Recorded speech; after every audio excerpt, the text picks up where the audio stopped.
moment. All right. So welcome back, everybody. So I imagine it's on some people's minds about the exams. I still don't have them finished grading. I'm still working on it. I will get them to you as soon as I can. And usually what happens is I enter them and then I'll hand them back. And after I hand them all back to everybody, then I will post the solutions online so you can look over them and see what you got right and what you got wrong and how to fix it. My encouragement is always whenever you get an exam back is to try and figure out where you went wrong first before looking at a solution guide. Try it again and even write in your own red pen how to do the problem correctly so that you learn from the process. Like it really helps to do that, to draw down, like write down on the backside or on an extra piece of paper how to do the problem correctly. It's just free practice. So as soon as I get them back and graded to you, I'll hand them back. Hopefully soon. I'm giving an exam next class, so maybe have a chance to grade them during that time period. But we'll get it back soon enough. So we're going to start up a new unit. And we start up the new unit by talking about inverse trig or inverse trigonometry. So been a while since we talked about inverse functions, I imagine. Remember the F inverse, the F raised to the -1, right? That situation. And so I want to talk about that in a mathematical standpoint and then understanding it from a little bit of a different thing. So as a reminder, inverse functions, they undo the process, right? If I have, just as a simple example, you don't need to write this down, but if f of x is equal to 2x minus 5, the inverse function is f inverse of x is equal to x plus 5 divided by 2. And so the original function takes an x value, doubles it, and then subtracts 5, whereas the inverse function adds 5 and then halves it. So it undoes the process in the reverse order. So basically, if your function gives you, it takes an input, spits out an output, the inverse function takes the output and brings you back to the original input. And so another thing to remind us of is that to have an inverse, our function needs to be 1-to-1.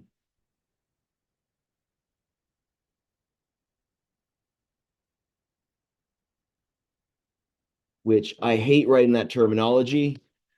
New textbooks will say 1-to-1, but that's a really bad terminology. And I'm writing it down because that's the way everyone's writing it, but they're wrong. It should be called injective because that sounds way cooler.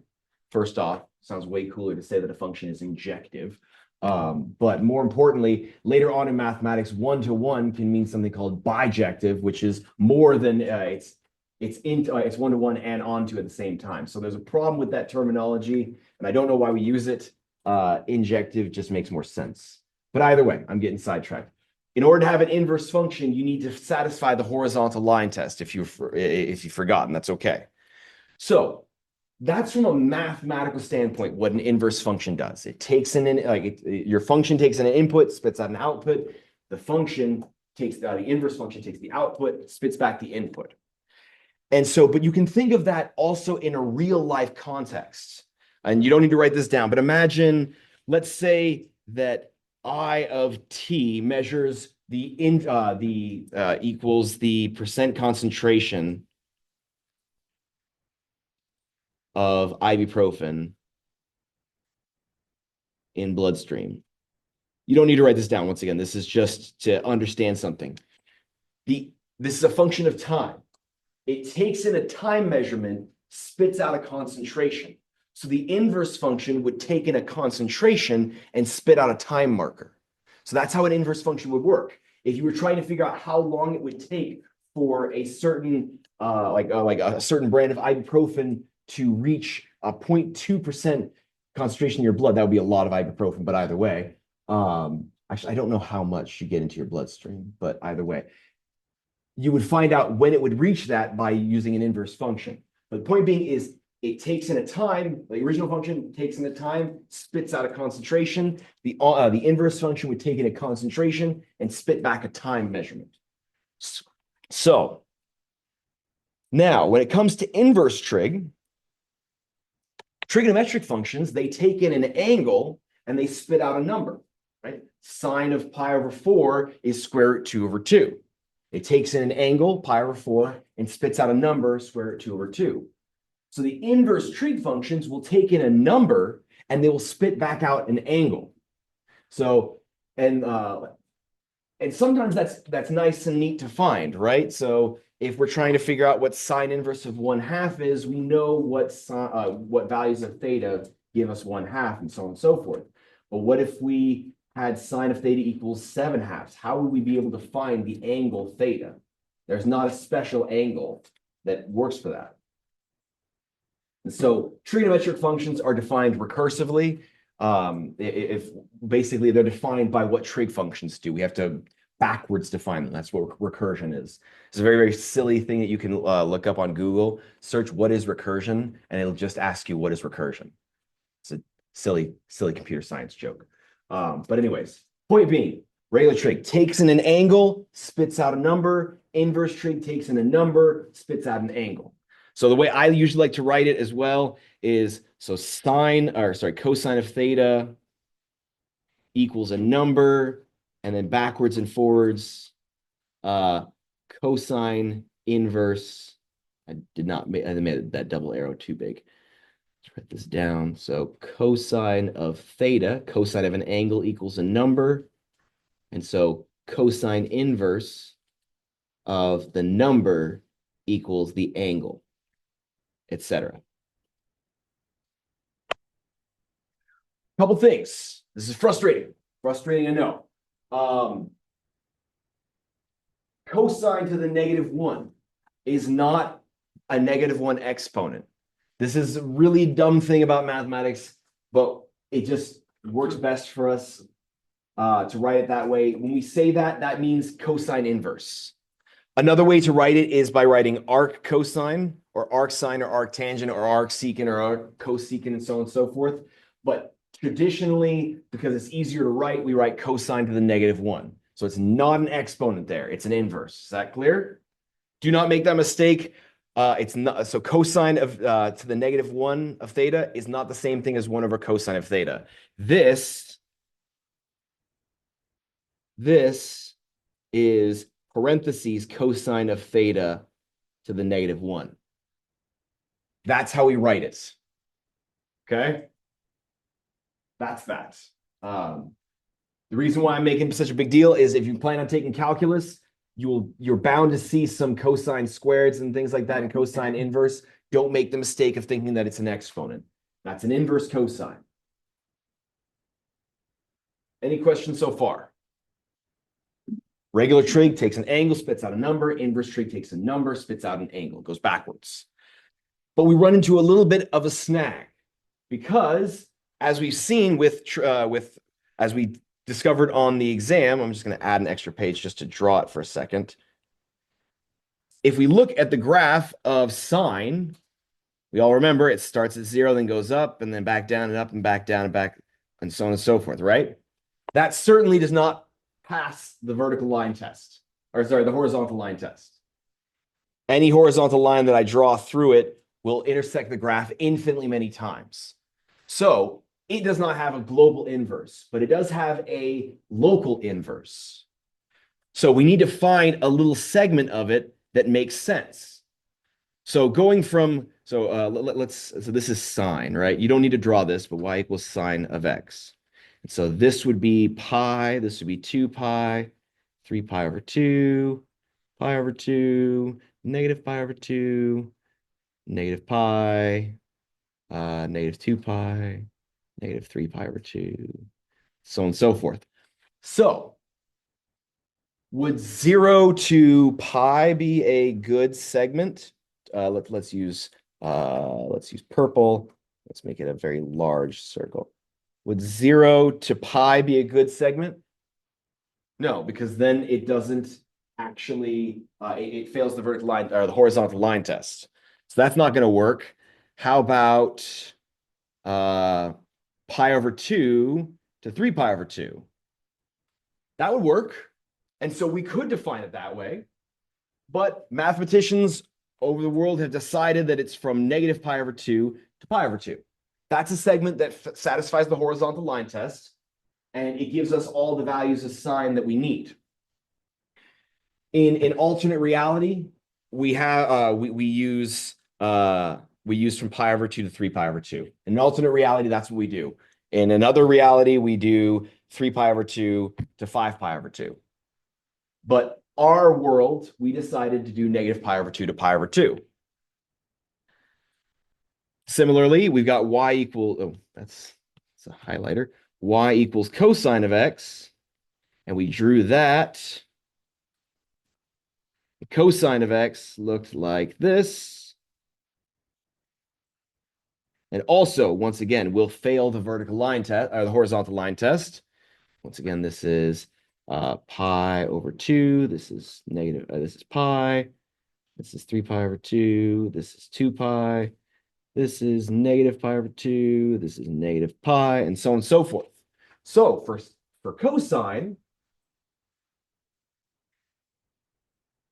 looking at it, negative pi over 2 to pi over 2 won't work for cosine because between negative pi over 2 and pi over 2, it fails the horizontal line test. I keep switching up my head. Sorry. So cosine doesn't have the same interval that it needs to work with. Cosine inverse goes from 0 to pi. But an argument could be made to do from pi to 2 pi. An argument could be made to go from negative pi to 0. Any of those things could work in an alternate reality, but we're focused specifically on 0 to 2 pi. So I've got it on the next page, on the following page. I've got it listed in a different way to think about it in terms of a unit circle, but we can also think about it in terms of its graph, its grid graph. So the original functions, sine has a domain, Jake, do you have a question? Can you go back? I missed the last thing you put on that page. Oh, on that previous page? Hopefully it'll allow me to, there we go. Is that okay? And what's the section they use for cosine? The section we use for cosine is from 0 to pi. Okay. So we do 0 to pi, like another civilization could do from pi to 2 pi. You can inverse that, right, if you wanted to. Yes, when we restrict ourselves to do that. When we restrict ourselves to just 0 to pi, it now has an inverse. So this is what we call a local inverse instead of a global inverse. It is able to find an inverse locally, but not globally. I'll keep that up there. Why not? We'll go back to this. So once again, as it says here, we can think about it another way. And from a functional perspective, functions, they need to take in one input and spit out one output. Well, let me get this right. So like a global inverse would be something like it has that completely goes all passes one like horizontal line test of all like anywhere on the graph. Mhm. But just a local one is just like one part of it. Yes, that's Okay. correct. So Charisse is asking a question about local versus global. So for example, to look at a more applicable, like a simpler example, x squared, like this, does not have a global inverse because it does not satisfy the horizontal line test. But if I were to erase one portion of it, whether it be the left or the right, doesn't matter, now it satisfies it. So that's So- something like a linear graph that has a global, Yeah, a cubic function, x equals y equals x cubed. This function has a global inverse. It does have a full inverse, but sine and cosine have problems because they repeat themselves so often. They're periodic. All right. So the functional idea is that sine of like cosine or sine inverse, there are many different outputs for sine inverse of 1/2 because pi over 6 works. I'm sorry, negative 1/2. So 7 pi over 6 works.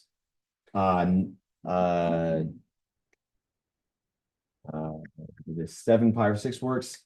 11 pi over 6 works. Negative pi over 6 works. Negative 5 pi over 6 works, and so on and so forth. So it can't be a function unless we have a specific region that we focus on.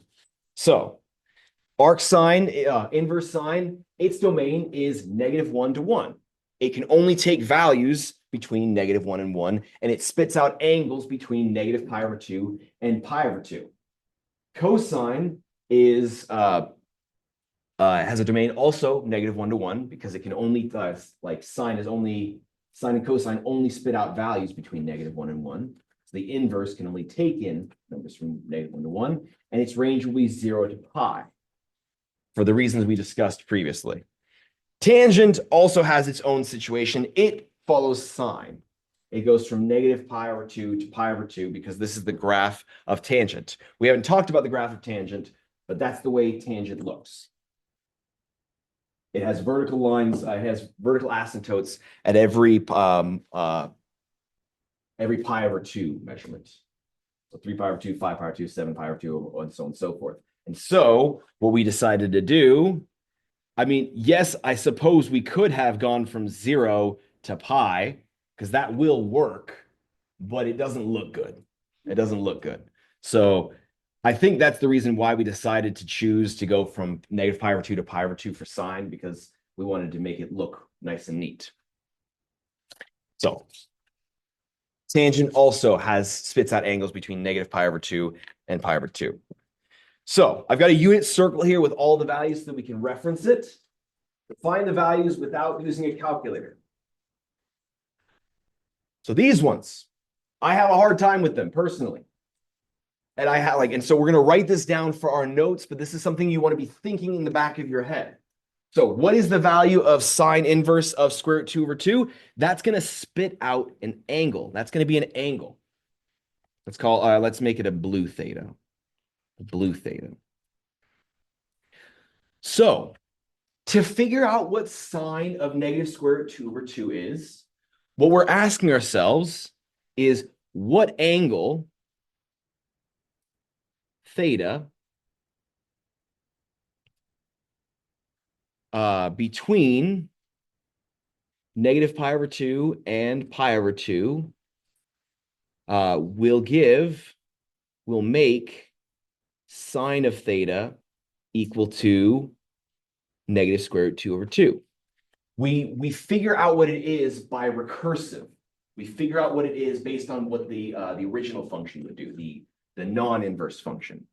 So when I do these problems, when I'm trying to figure this out, even with my calculus students, I say, okay, what value of theta gives me sine of theta equals -square root 2/2? And so there are two sections where it would give you -2/2, over here or over here. But we need to be, because this is inverse sine, we have to be focused from here to here. So which value gives a -square root 2/2? 7 pi/4 is correct, but it needs to be between -pi/2 and pi/2. So it's going to be -pi/4. Bless you. -pi/4. So looking at it, yes, you're right that we're focusing on this quadrant right here, and the place where you have a y value of -square root 2/2 is at 7 pi/4, but that's precisely -pi/4. Because we have to spit out angles specifically between -pi/2 and pi/2. The inverse function, it has to spit them out there. There's no other place for it to go.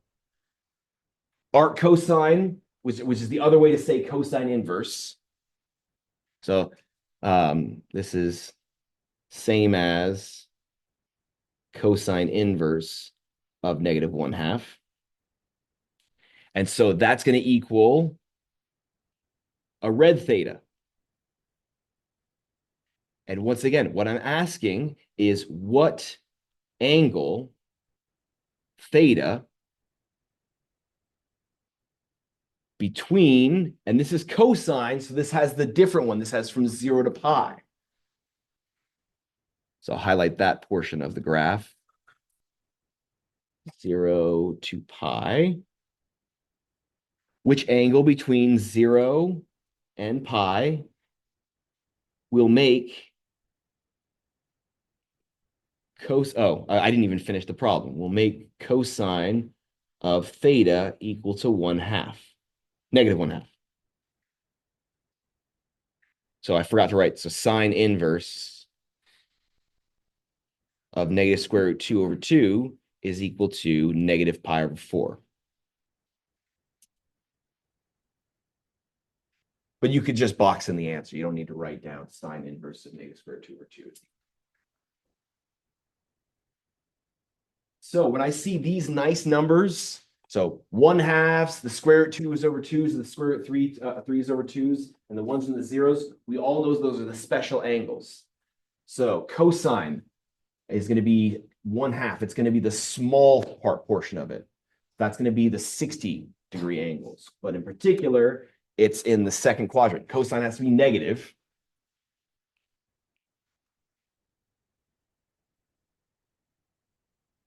So what will that be? Yeah. 2 pi over 3, yes. Because we want to make that triangle right here that has this being negative 1/2. That pseudo triangle, that fake triangle, because we can't have negative side lengths on a triangle, yes, but we're visualizing this negative triangle. So 2 pi over 3, which is in between 0 and 2 pi. So we have that the angle is 2 pi over 3. That is our answer. Can you go over that one more time? Sure, absolutely. Thank you for asking. So inverse trig takes in a number and spits out the angle. So if we're trying to figure out what the angle is, we can think about it by going in reverse. We say, if we know that arc cosine of negative 1/2 is some angle, then we know that cosine of that angle will result in negative 1/2. So we're working backwards. So the way I typically the way I think about it is cosine of theta equals a number if and only if cosine inverse of that number equals theta. So when you have cosine inverse of a number, you're going to try and find out what cosine of theta would be, like what theta would be needed to get that number. Let me say that one more time because that's a lot to think about. It's a lot of understanding. If we're given cosine of some number, that's going to result in some angle. So to figure out what that angle is, we solve this equation. We solve what theta is needed for cosine of theta to equal that number. So if arc cosine or cosine inverse of negative 1/2 is equaling some angle, we're saying that cosine of that angle will equal negative 1/2. And we know that's a special triangle number. That's a 30, 60, 90. In particular, that's going to be one where the reference angle here is 60 degrees. If you look at the unit circle, wouldn't it be in quadrant 3 as well? Because the cosine is also negative 1/2 as well. So That's correct. It is, the cosine is also negative in the third quadrant. But remember, for the inverse cosine, we restricted to 0 to pi. So we can't do anything down here. Inverse trig will only spit out numbers between 0 and pi. oh, Inverse cosine, that is. Inverse sine will only spit out numbers between negative pi over 2 and pi over 2. I should write that down, actually, for this thing. Negative pi over 2 to pi over 2. And then I'll write 0 to pi. Inverse trig only spits out numbers in a specific range. Any other questions on that?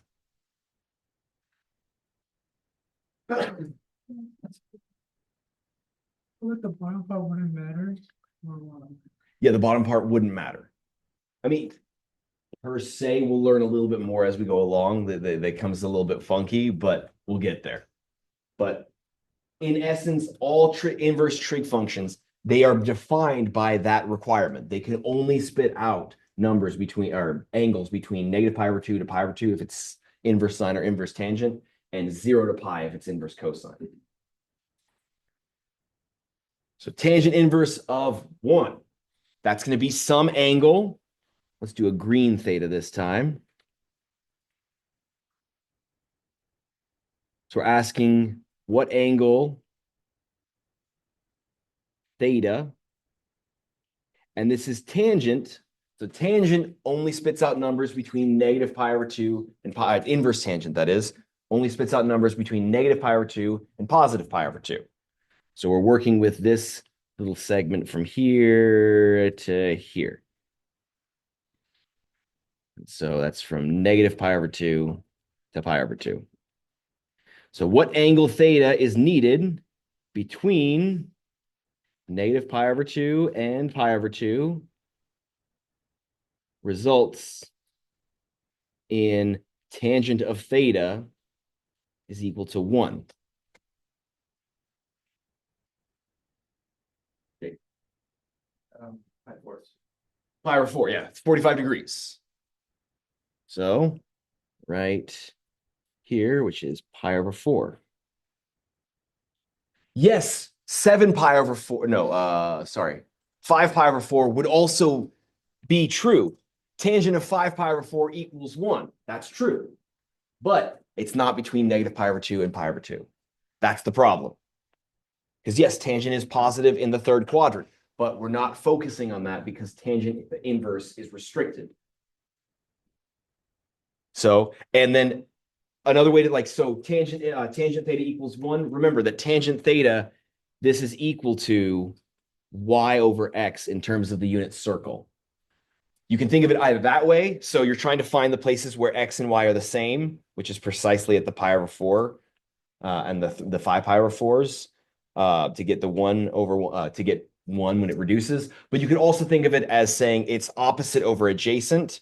So you want it to be the case where both the opposite leg and the adjacent leg have the same measurement, which would only happen on a 45, 45, 90 triangle or a pi over 4, pi over 4, pi over 2 triangle.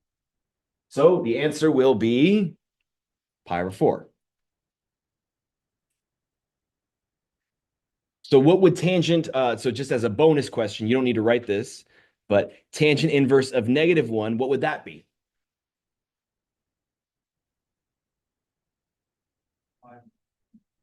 Not 5 pi over 4. I'm glad, but I'm glad that we're hearing that because that's the same thing I did when I was learning trigonometry as well. Like when does it equal -1? 5 pi over 4. That's a good one. Or 3 pi over 4. Nope, it has to be between negative pi over 2 and pi over 2. So that would be negative pi over 4. All right, arc sine of 0, which is, once again, that's the same thing as sine inverse. I like using this notation. I know it is problematic, but it's just easier to write. And it takes up less space when you're writing things out. Writing out arc sine, that's 3 other extra letters that I have to write. That's way too much work.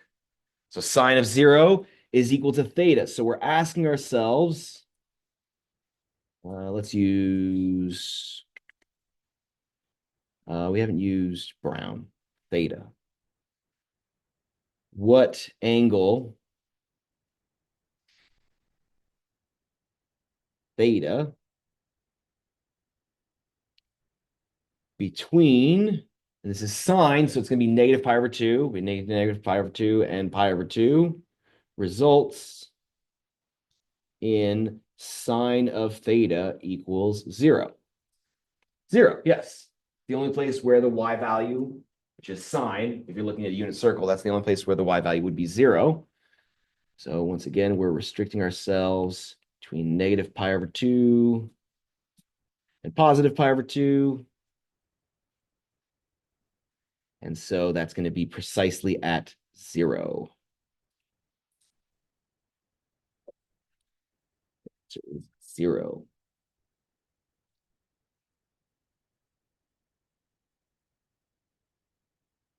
So when using a unit circle, if you're trying to find tangent, you can always think about it as y over x. It's the sine, or think about it in terms of its quotient ratio, sine, or like sine over cosine. Tangent of theta is equal to sine of theta over cosine of theta.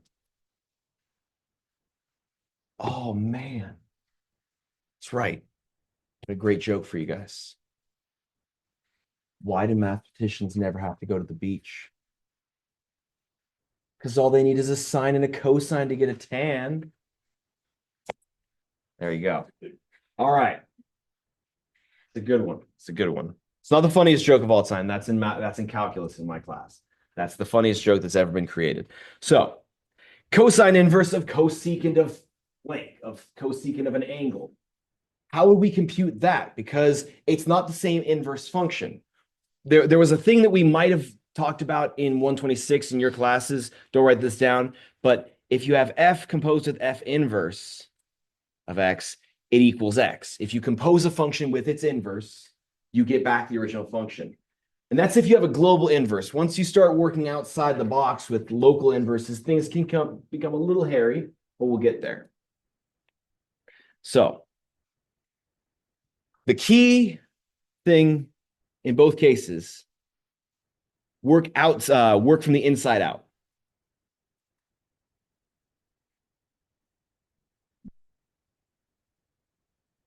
Work with the inner thing first. Figure out what it is first. Regardless of how you solve it, regardless of whether it's an inverse on the outside or an inverse on the inside, always work from the inside to the out. So with this one, oh, and then going back to the previous problems for a second, we're writing this down in our notes, what angle theta between negative pi over 2 and pi over 2 results in sine theta equals 0. You don't need to write that down on the exam. That's just what we're thinking about. That's the thought process going into figuring out what these inverse trig functions result in. So, yes, work from inside out. So let's look with this cosine of 7 pi over 6. Oh, let's look at this one time for a second. Is this going to result in an angle or result in a number?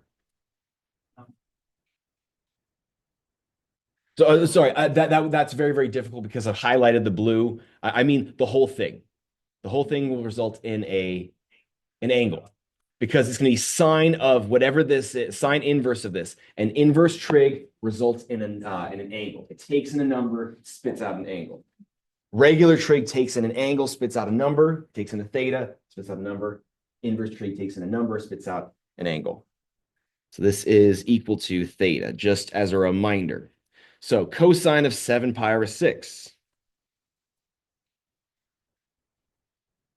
All right, 7 pi over 6. So this is what I'm doing in my head, but I'm drawing a little tiny unit circle for myself. And 7 pi over 6. That's larger than pi by how much? By 1 pi over 6. So the reference angle would be a pi over 6. And so we're talking about cosine of 7 pi over 6. So this is the longer side.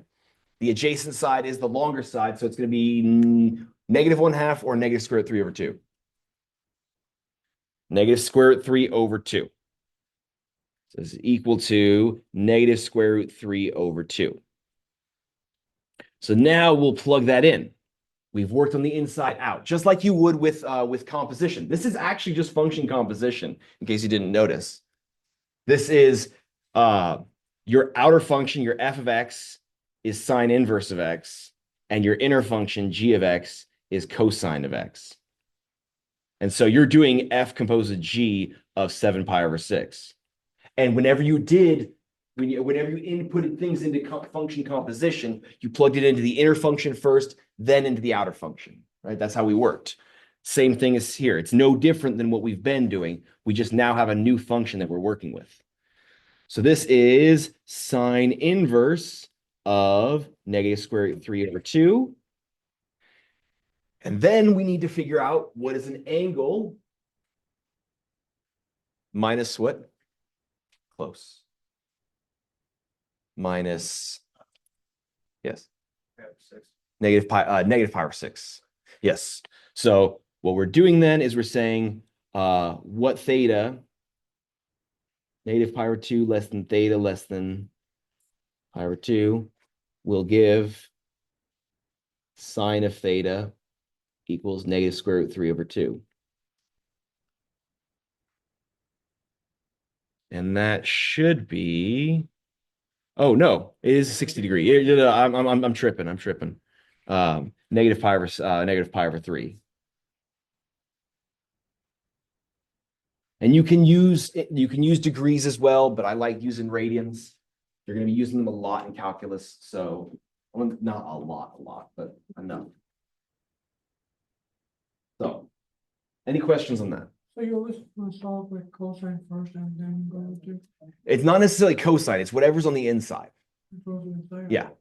Like I think that's what you meant is like you always do the inside, but I just Yeah. wanted to dispel that myth. It's not based on which trig function it is. It's based on which one is on the inside. So another one, cosine, and this time the inverse trig is on the inside. So this is going to be a number or an angle. The final result. It's going to be a number because sine inverse of -7/5 is going to be some theta.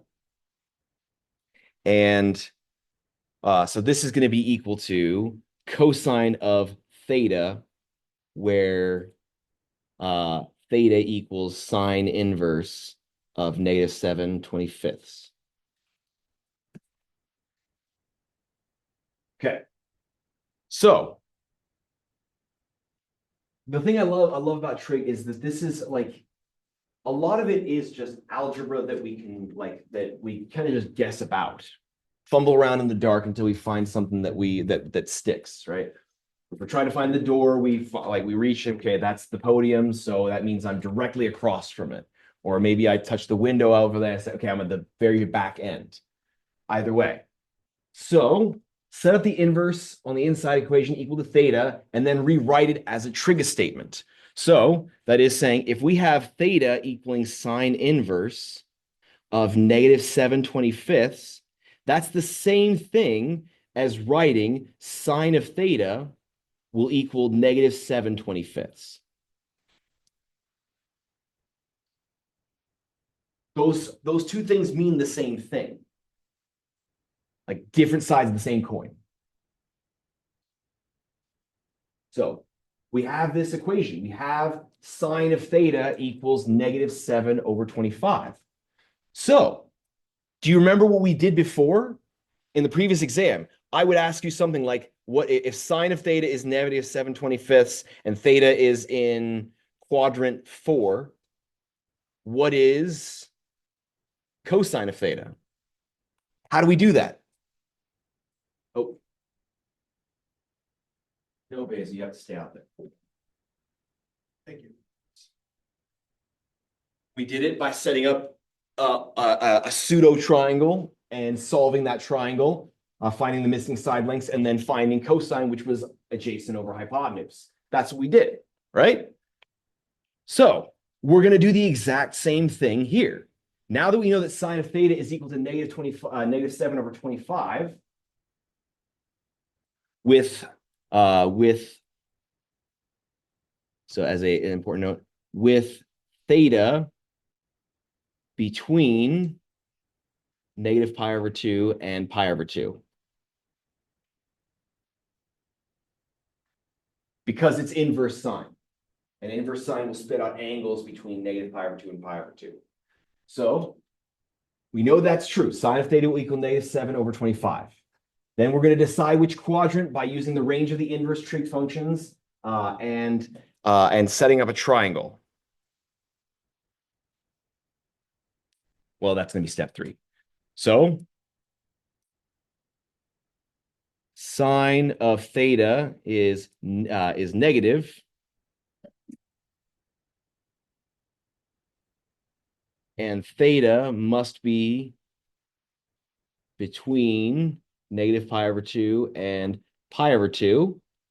So looking at like you can draw yourself a little unit circle if you'd like. And say, okay, we're dealing with -pi/2 to pi/2.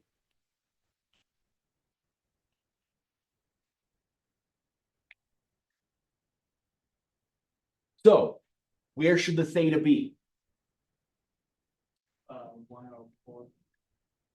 The quadrant 4. Yeah, it's in either 1 or 4, but sine is positive in the first quadrant, so it must be the fourth.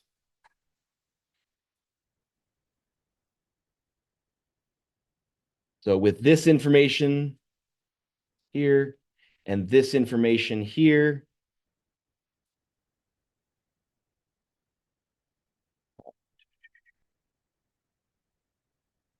theta must be in quadrant 4. Let's recap what we're doing before we move on to the next step. So we're working inside out. That's the way you always work with these things, just like you would with function composition, because that's what this is. So we're working with the inside thing, sine inverse of -7/25. That's going to be some angle theta. Specifically, it's going to be angle between -π/2 and π/2. And so we need to figure out where that theta is going to lie, because that's how we're going to solve our triangle. We need to know where our triangle is. And since it's a negative value and sine is positive in the first quadrant, it must be the bottom quadrant, because that's where sine will be negative when we're looking at -π/2 to π/2. If it was between 0 and pi, then we choose quadrant 2, but that's not the case. So combine the information from steps 1 and steps 2 to try to create a triangle, a pseudo triangle. I'm going to say a pseudo triangle to find your final answer, because I don't like doing the figuring out which quadrant I'm in and then deciding what the sign is. I rather make my pseudo triangle my not real triangle, my complex triangle. That's what it should do. It's a complex triangle. It's not real. So we know we're in the fourth quadrant. You don't need to draw the arrows. And so I'm going to draw this pseudo triangle. Signs are very, the sounds are very, very important. And it's not drawn to scale because it doesn't need to be. So sine, and I'm going to write that above here. So sine, not in dashed lines, sine of theta equaled -7/25, right? Yeah. So sine is opposite over hypotenuse. So the vertical side length is -7. The hypotenuse is 25, which leads the horizontal one to be positive or negative? Positive. And it's going to be the square root of 25 squared minus 7 squared, which ends up being 625 minus 49, which I don't know off the top of my head. But I know this is a special triangle. This is a Pythagorean triple. That's going to be 723. It's 23 or is it 24? 24. 24. All right. So now we have our triangle. We have our little triangle here.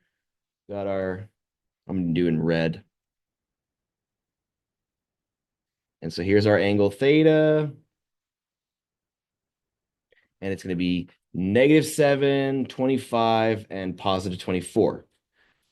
So we want cosine of sine inverse of -7/25. That's cosine of that angle theta, which will equal adjacent over hypotenuse, which is 24/25.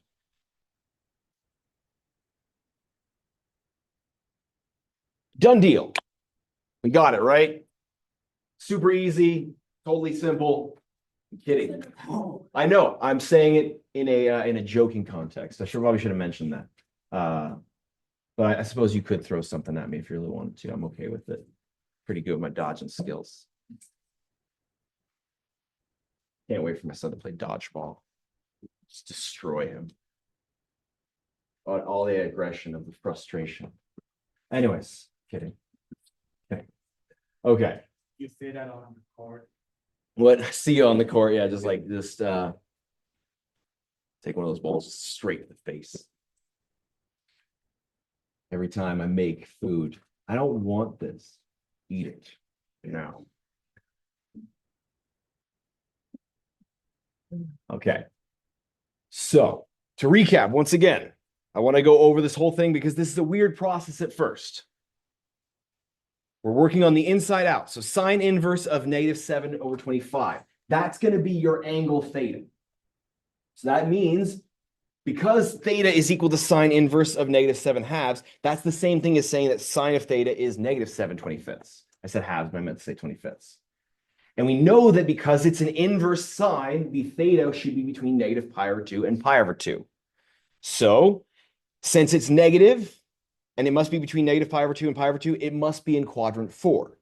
So basically, now we know that sine of theta is negative 7 over 25, and it's in quadrant 4. So we draw our triangle to figure out the rest of it, to find out what cosine of that angle would be. Because remember, this is theta. That's theta from above. That's this theta. Okay? Let's do another example. Secant of arctan, or secant of tangent inverse of negative 6. So that is to say, we've got secant of an angle theta. So tangent inverse of negative 6 is equal to theta, which implies that tangent of theta is equal to negative 6 over 1. I'm going to put the negative right out front, actually, negative 6 over 1 like that, because we don't know, since we don't know where theta is just yet, we don't know if the horizontal axis would be the negative 1 or the vertical axis would be the negative 1. We don't know just yet. So, tangent of theta, looking at a little a number, looking at a unit circle real quick. Inverse tangent is defined specifically between negative pi over 2 and pi over 2. So we got this segment here.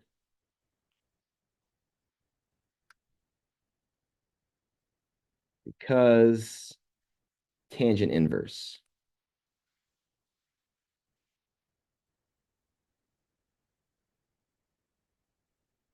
So, is it going to be in the first quadrant or the fourth quadrant? Fourth quadrant, because it's negative. Tangent is negative in the fourth quadrant. All students take calculus. In the first quadrant, everything's positive, so it's going to be in the fourth quadrant. So, theta must be in quadrant 4. So that means that tangent of theta should be y over x should be negative 6 over positive 1. Opposite over adjacent. And since we're in the fourth quadrant, the y value will be negative. So we'll draw our little triangle. It will be in quadrant 4, so it would look like that. I wanted to make that red because it's not a real triangle. It's a pseudo triangle. And so I'm going to actually change this theta to blue. So this is the theta. And it's opposite over adjacent. So it's negative 6 down here. It's 1 here. It doesn't need to be drawn to scale. And so the hypotenuse is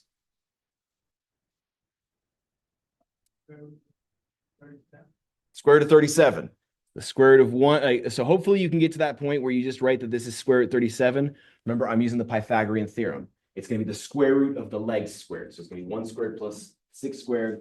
That's 1 plus 36. That's 37. Any questions so far? We all following? It's okay if we're not. I can re-explain it maybe in a different way if need be.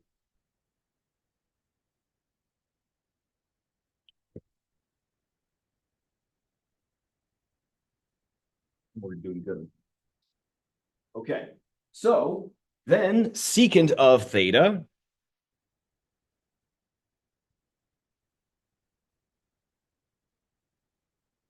Well, and I never remember these ones. I never remember which one is opposite over like I know it's SOHCAHTOA, but I don't remember what secant, cosecant, and cotangent are. I have to just remember the other ones.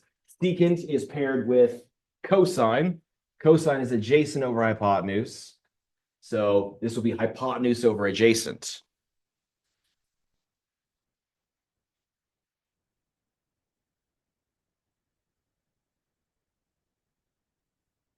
So in this case, that would be square root 37 over 1, which is square root 37.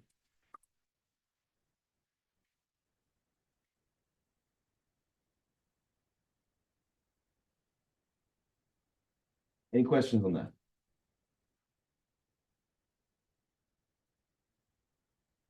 All right, I'd like you guys to do the next one, the top right, cotangent of cosine inverse of -2/5. I will slowly fill in details.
I don't know about you guys. I find this section very, very fun. I think this is a lot of just chasing one thing after another. It's a deduction after a deduction after a deduction. I was talking to a parent that was forced to uh, at a party, and we were like, we got on the topic of our jobs because that's the fun thing to talk about at a kid's party.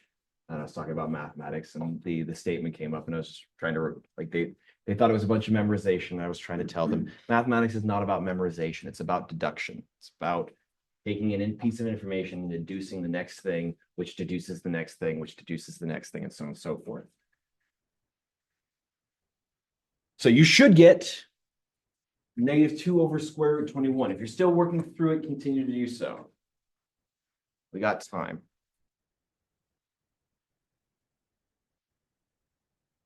And if you're stumped or if you can't figure it out, feel free to ask. It's okay to. Asking is not weakness.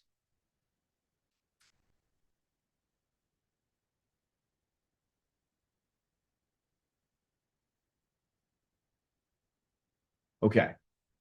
So it's cotangent of cosine inverse. Cosine inverse, all inverse trig takes in a number, spits out an angle. So we're going to call that angle theta. You can use whatever letter you want to. You can use alpha, beta, gamma, whatever you want to do. But that means, by definition, by the definition of what inverse trigonometry means, that means that cosine of theta, cosine of that angle, would give you back -2/5. But in particular, since it's cosine inverse, that theta should be between 0 and pi.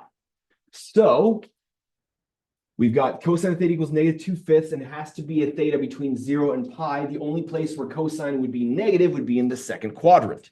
So we know that our little triangle, our pseudo triangle, will be in the second quadrant like that, where the quote unquote length of the adjacent or the horizontal side would be -2, and the hypotenuse would be 5. And then to solve for the other leg, I'll do the hypotenuse squared minus the leg squared, take the square root of it. Or you can actually just go through and do the algebra. And you get that the vertical side length will be positive square root 21 because we're in the second quadrant. So our y values will be positive. And then cotangent of theta is the same thing as saying cotangent of cosine inverse of -2/5. So since tangent is opposite over adjacent, cotangent is adjacent over opposite. So using my pseudo triangle, adjacent over opposite would be -2 over square root 21, and we don't need to rationalize.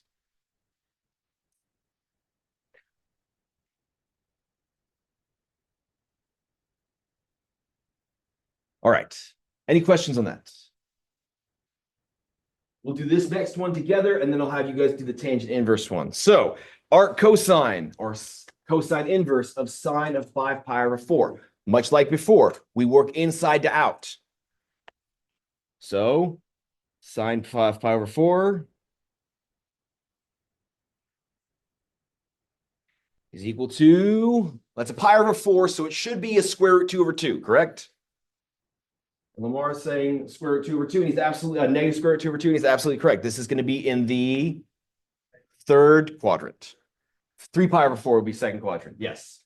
So 5 pi over 4, that will be negative square root 2 over 2, because we're in the third quadrant, and sine is negative there. So this then is the same thing as saying, well, actually with this information, we're saying cosine inverse of negative square root 2 over 2. 135, yeah, yes, 3 pi over 4. Because cosine inverse will split down an angle between negative pi, between 0 and pi. This theta is between 0 and pi. And the only place where the cosine would be giving you a negative square root 2 over 2 would be in the second quadrant. So that's not pi over 4, 2 pi over 4, 3 pi over 4. People watching the recording wouldn't be able to see that, but when what I'm visualizing in my head when I'm trying to figure out which pi over 4 it is, I've got this unit circle, and then I'll draw a little number line, a little line segment. So pi over 4, 2 pi over 4, 3 pi over 4, 4 pi over 4, 5, 6, 7, 8, so on and so forth. So I want to go right there, which would be 3 pi over 4, and we're good. Yes, base.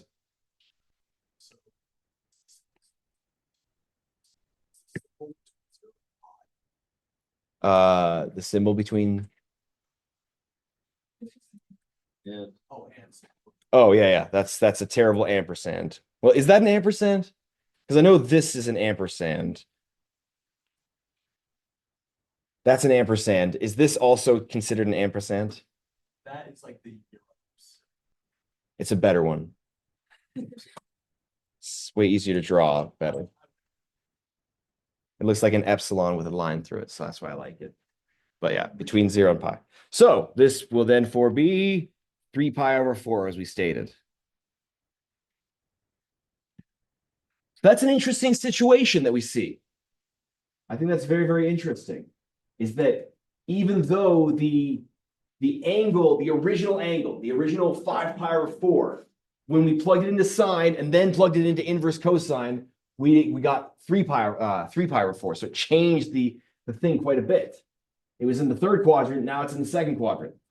That's kind of strange, but that's how it works. It has to spit out those angles between those specific places. It has limitations. So go ahead and try the next one, and I will slowly fill in the details.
I have the answer here if you'd like to check your work.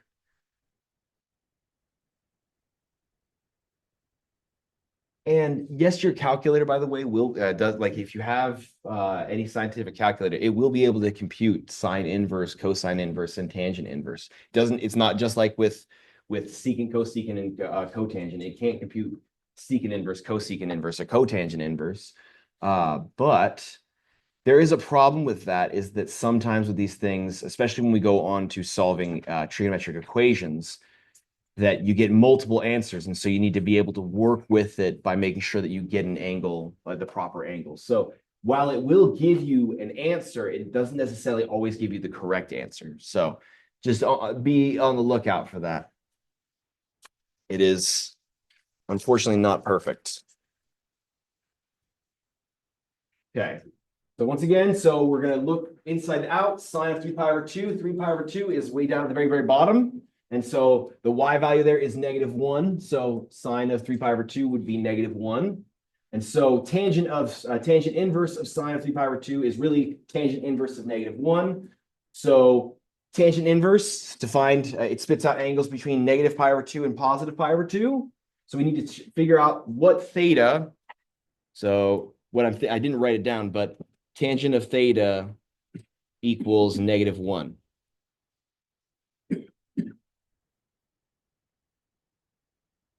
What theta implies that tangent of theta is -1. Though, like, tangent will equal 1 at the 45 degrees, and the like all multiples of like the different multiples of 45 degrees.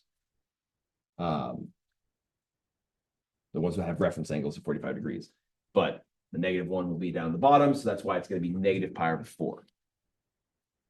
Any questions on that? All right. Then there's something kind of silly but fun to deal with, is rewrite tangent of arc sine of 3u as an algebraic expression in u. Now it says nothing here, but there, like, I wouldn't be a mathematician if I didn't say assume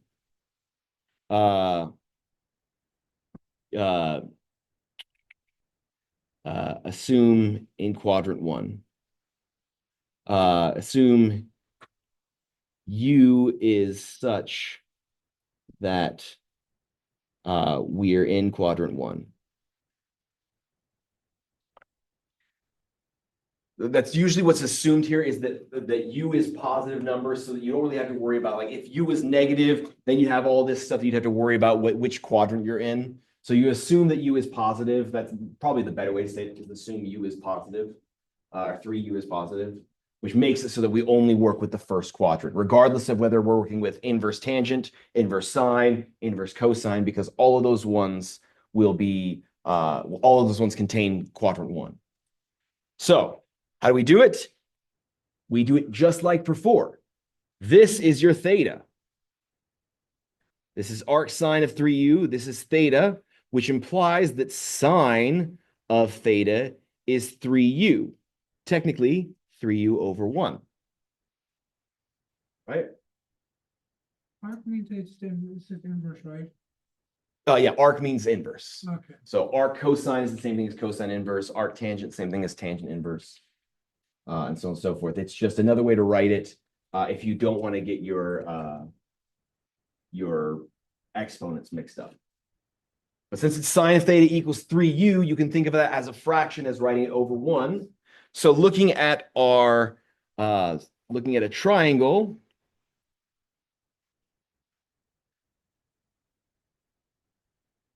here's theta, and we know that sine is opposite over hypotenuse, so katoa. So this will be 3u over 1 is an opposite side of 3u and an hypotenuse of 1. So the other leg is going to be the difference of the squares square rooted, because of a Pythagorean theorem. So this will be the square root of 1 squared minus 3u squared, which is the square root of 1 minus 9u squared.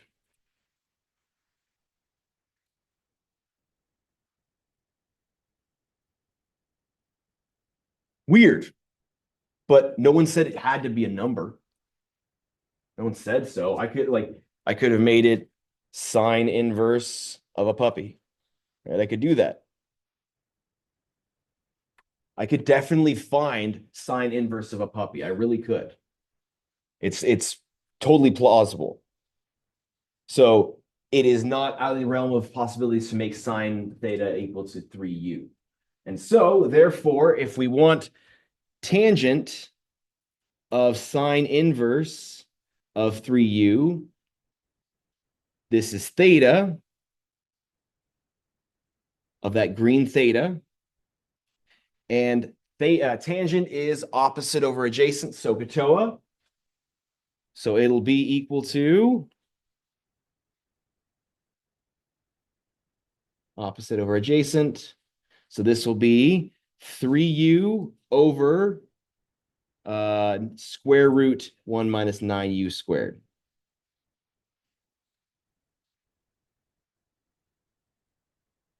Pretty weird. And you're probably thinking, I'm guessing, this seems really stupid. This seems really, really like, what would this be useful for? Right? What would I ever do with this information? Like, yeah, it is cool. It's fun to do, right? But overall, what the hell is the point? And the answer is this actually comes up quite a bit in Math 182. When you start talking about trigonometric integration by trigonometric substitution, you will have to set this stuff up with variables. And so it is very, very useful to set up triangles in terms of variables. This is not going to go away. So this is important. It seems completely niche and random. The fact that it says 3u is very, very niche. It usually would be like sine inverse of x, and you rewrite it in terms of, or x over 9, or x plus 5 over 9, or something like that. But at the end of the day, this stuff happens a lot in when you talk about trigonometric substitution. So there is a reason to study this. That's what I'm saying. Another one. And another one. So, would you guys like to try this yourselves? I think that'd be a good idea. I'll slowly fill in details. Which quadrant? We're assuming it's always in quadrant 1. So we're always going to assume it's in quadrant 1. And the problem, like the reason why we do that is because sine or cosine could like the W could be positive, it could be negative. So there's no way to really know, but it ends up actually working out regardless, which is pretty nifty. It always ends up working out, even if it is negative, even if you were to have to draw it in the second or the fourth quadrant, it still ends up being okay.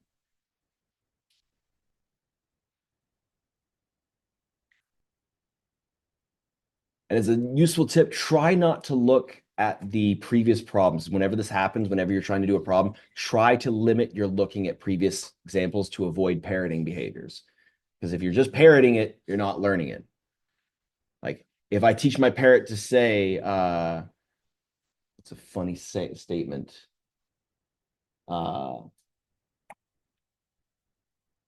I don't know. I'm blanking on something funny to say. But if I teach my parrot to say, how's it going? Does my parrot actually know how to say, how's it go? Like, does he know what how's it going means? No, he doesn't. He just knows how to say those words. So,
writing out, if there's any steps to go from, cosine inverse to cosine theta, that step, the very first step.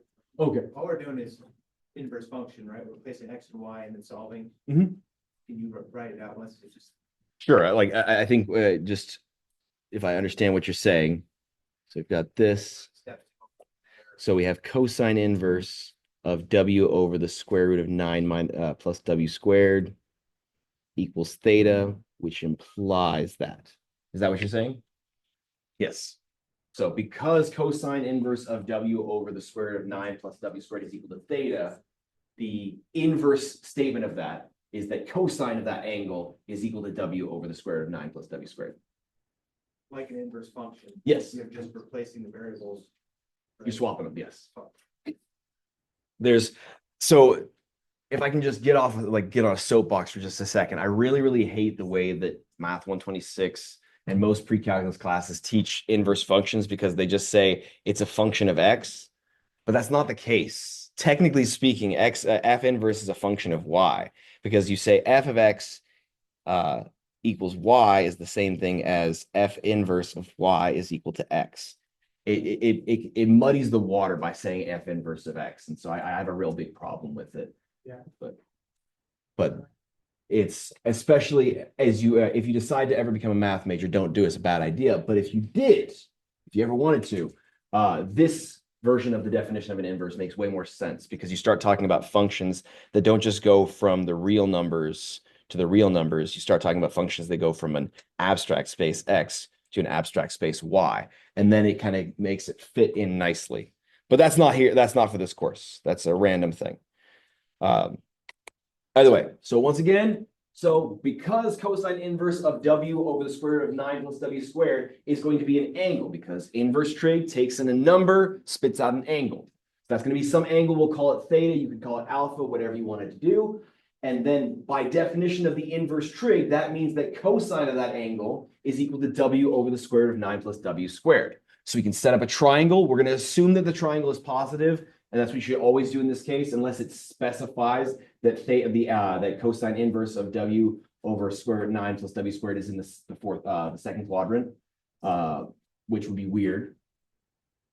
But either way, so you set up your triangle. You know that the w is the adjacent side, the hypotenuse, because cosine is adjacent over hypotenuse. Hypotenuse is the square root of 9 plus w squared. And then you solve that.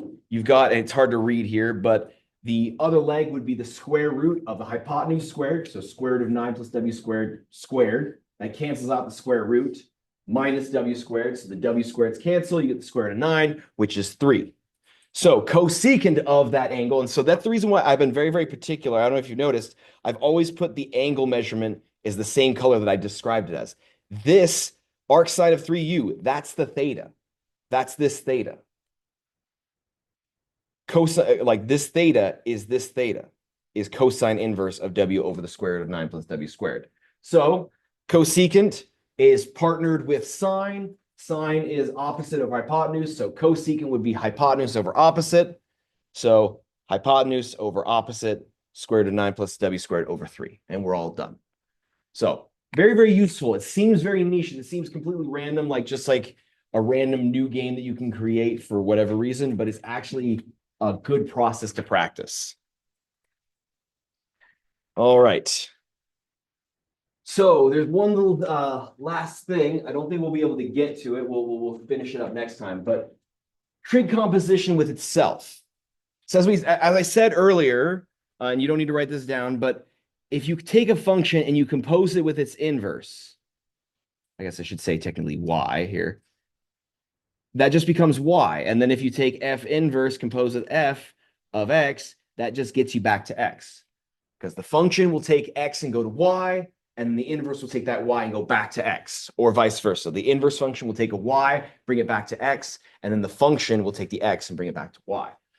But that's only true if you have a global inverse. Sine and cosine, they don't have global inverses. Tangent doesn't have a global inverse. So it becomes a little bit hairy. There's a little bit of nuance. So in the event that you have a sine of sine inverse of x, where x is some number between -1 and 1, then they will cancel out and you'll just get back x. So it just equals x.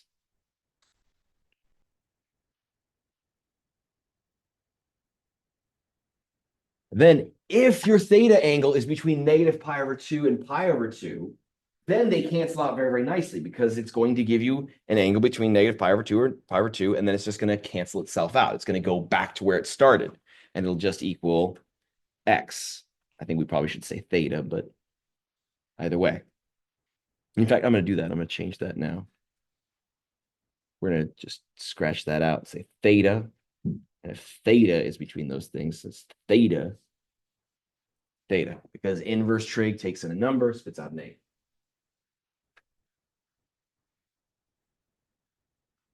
But what happens when it's not between those things? Same thing with cosine. If cosine, if x is between -1 and 1, then they will cancel out very, very nicely. The question you may be asking is, well, what happens if cosine is what happens if x is larger than 1 or less than -1? So bonus question, we'll add that on to the end. Bonus for cosine, that was cosine, right? Or for sine, yeah, for sine of sine inverse of x. What happens if x is greater than 1 or x is less than -1? Ponder that one. It's a good question. What would happen? And we can look at it like we got 1 minute. We can start this out. I'm saying any number larger than 1 or any number less than 1. Let's just choose 2. So sine of sine inverse of 2. What would that be? This is going to be an angle, right? Because it's an inverse. Inverse trig functions take in a number, spit out an angle. So that would be the same thing as saying sine inverse, or sorry, sine of sine inverse of 2 is equal to theta, which would imply that sine of theta is equal to 2. That's not possible.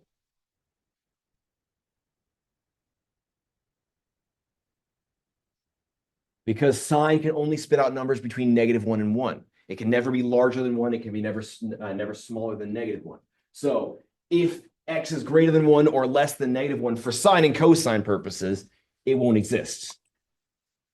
So no solution, i.e. does not exist, doesn't exist. Let's embrace the contraction. So we'll finish that tomorrow on Wednesday. If you have any questions, please feel free to ask. Otherwise, you guys have a great rest of your day, and I will see you guys on Wednesday to finish this up and start up 2.2.